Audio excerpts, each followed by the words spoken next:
professores da FEAP.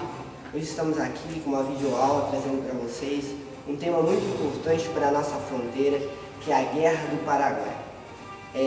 A Guerra do Paraguai foi um dos fatos mais marcantes da nossa história regional. Nós vamos trazer hoje para vocês os acontecimentos finais dessa guerra, que durou 5 anos, baseado na obra de Francisco Doratiotto, grande escritor e historiador para a nossa cultura. Os acontecimentos finais da Guerra do Paraguai nos trazem conosco a caçada a Solano Lopes, a campanha da Cordilheira e o balanço da guerra. Tal guerra foi provocada por interesses imperialistas britânicos. A Inglaterra teve uma predisposição em estar ajudando o Brasil e a Argentina com algo de visão política, segundo o livro Maldita Guerra, de Francisco Doratiotto. Tendo em si a nossa guerra duas batalhas e duas ocupações extremamente importantes, que foi em 1868 a ocupação de Humaitá, em 1869 a capital Assunção sendo ocupada e saqueada até mesmo por alguns soldados brasileiros. Foi quando as tropas brasileiras chegaram em Assunção, em 1869. Já começa com um fato meio que marcante, que foi a retirada de Caxias.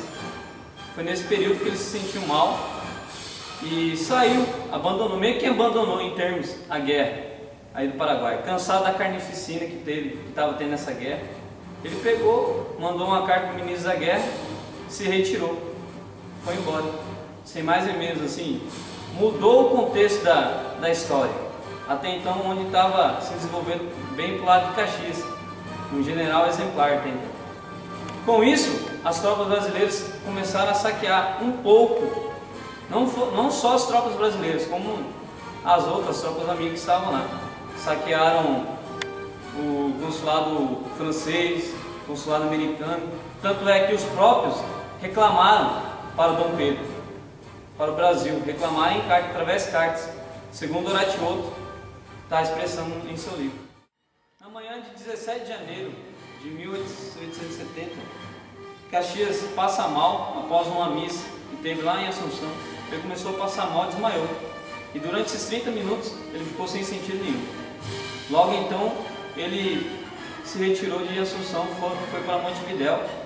Logo em seguida foi para o Rio de Janeiro, onde achou que ia ser recebido bem por Dom Pedro. Mas isso não foi o que aconteceu, porque Dom Pedro achou que uma simples doença não podia ter tirado o general da batalha. Caxias achou que era só chegar em Assunção, sendo que o Dom Pedro, ele queria que Solano Lopes fosse preso e tirado ali do Paraguai. O ditador foi tirado do seu país, do Paraguai. Logo então, com a saída de Caxias, quem assumiu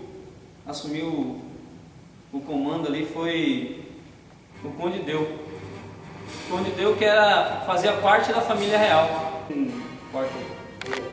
Conde Deu, casado com a princesa Isabel, jovem militar, foi o que assumiu o lugar de Caxias. Mas o nome que era mais cotado para assumir esse lugar era Manuel Luiz Osório, o general Osório.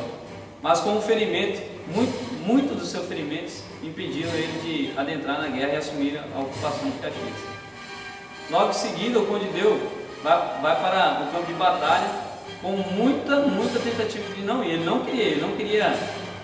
Era meio que inimaginável um príncipe, um ser da corte assumir assim uma batalha que está no meio, ainda mais para que está no meio. Que Caxias assumiu, foi até uma parte, tomou Assunção e meio que abandonou, saiu de cena.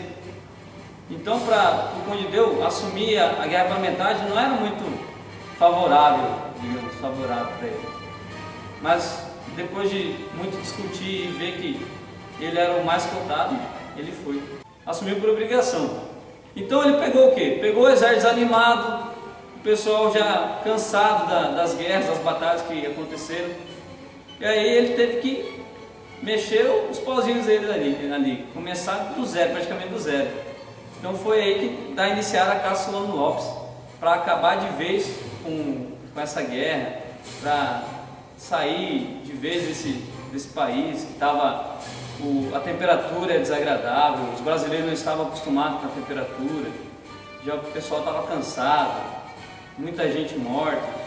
Então era essa hora do quando eu assumi e começar a terminar isso, a desenrolar, a pegar o Solano Lopes, a fazer ele desistir de tudo que está acontecendo. O governo provisório teve como grande articulador e mentor o chanceler José Maria da Silva Paranhos, que foi indicado pelo Império para poder instalar esse governo no Paraguai. E com isso ele foi enviado até a Argentina para conversar com Mariano Varela sobre a disposição do governo argentino sobre o governo provisório no Paraguai. Nisso, o governo argentino estava passando por uma situação de troca de poder. Estava saindo Mitre e entrando o novo presidente Sarmento. Sarmento entrando no governo, ele procurou apoio americano dos Estados Unidos para poder boicotar a influência do Brasil quanto à independência do Uruguai e a independência do Paraguai. O Paraguai teria continuidade na independência do seu país como nação. Ele não teria interferência no seu território, e por mais que no final da guerra tenha anexado alguns territórios paraguaios, Argentina e o Brasil, ele não seria totalmente, o país não teria totalmente sido extinguido pelos aliados, que seria a Tríplice Aliança. Por mais que Paranhos tenha tido uma grande dificuldade para a aceitação do governo argentino sobre o governo provisório, ele conseguiu essa aceitação e convenceu os argentinos sobre o governo provisório. Aí foi formado dois grupos, os bareiristas e os decoístas. Um era comandado por Cândido Bareiro e o segundo era formado por Juan Francisco Decaux. E antes da instalação do governo provisório, foi criada uma comissão de quatro membros, que seriam 2 de cada grupo. Essa comissão foi enviada até Mariano Varela para poder ser discutido com o governo argentino a possibilidade desse governo provisório. Logo depois deles serem enviados, foi enviado um documento com assinatura sobre o governo provisório e a constituição do governo provisório, que tornaria possível a assinatura de tratados de paz com as autoridades vigentes no governo provisório, sendo que o Solano Lopes ainda estava vivo. Só que o Brasil não tinha o Paraguai como inimigo mais. Agora a caçada dele era contra Solano Lopes, desde o começo da guerra. Para esse governo provisório foi escolhido um triunvirato, que seria 3 que estariam ali no poder. Foram escolhidos por uma comissão o Carlos Loizaga, José Dias Bedoya e Juan Francisco Decaux. Esse último foi vetado pelo fato de seu filho escrever alguns artigos na imprensa argentina contra os brasileiros, anti-brasileiristas, que foi substituído logo depois pelo paraguaio Cirilo Rivarola.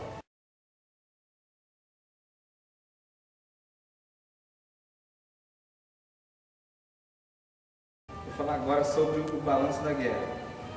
Desde o início da guerra, dia 18 de 1869, o número oficial de perdas dados do Império de 1870 foi de 23.917 mortos.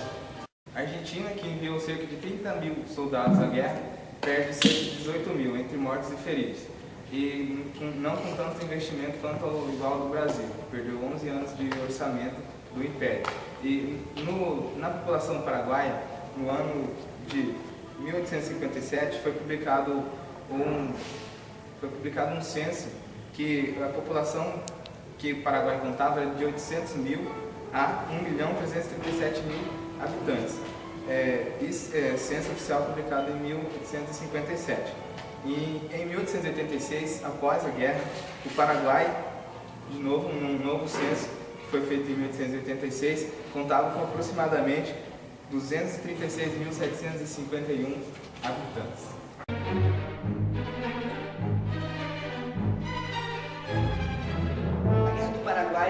cerca de 5 anos, sendo incluso o país Brasil, Uruguai, Argentina e Paraguai. O Paraguai lutava por 3 aspectos: a livre navegação do rio Paraguai, estabelecer um tratado que definia as fronteiras com o país Guarani e corrigir a expansão a qual o Brasil fez no período colonial. Bom, o Brasil em si lutava por suas terras, a qual já tinha expandido no período colonial, apoiado em si pela Argentina, pelo Uruguai, esses o qual entraram na Guerra de Gaiatos, apenas por fazerem parte da Tríplice Aliança, financiados ambos os 3 países, Brasil, Uruguai e Argentina, pelo Império Britânico, a Inglaterra, ou seja, Francisco D'Ariosto nos traz no seu livro Maldita Guerra que havia pouca iniciativa das forças militares brasileiras, decorrendo um tempo que não era necessário, de 5 anos de guerra. Faltava conhecimento geográfico por parte dos militares brasileiros e faltava também bravura. Já ao contrário, o livro nos relata que havia grande bravura dos paraguaios em guerra, até mesmo dizimando os seus próprios jovens, a qual colocavam barbas postiças para terem um aspecto de maturidade.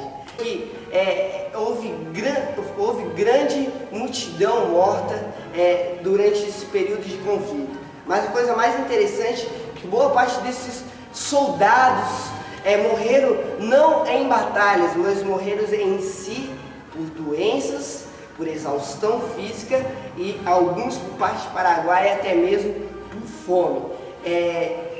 Historiadores dizem que o Brasil ele perdeu todo o tesouro, o tesouro nacional a qual ele tinha juntado nessa guerra. Ou seja, os gastos de 5 anos de guerra exauriram o tesouro brasileiro e o equilíbrio orçamentário do Brasil. Enfim, a guerra se dá acabada após a morte de Solano Lopes no dia 1º de março de 1870. Assim, podendo já ser assinados os tratados de paz que já tinham sido feitos.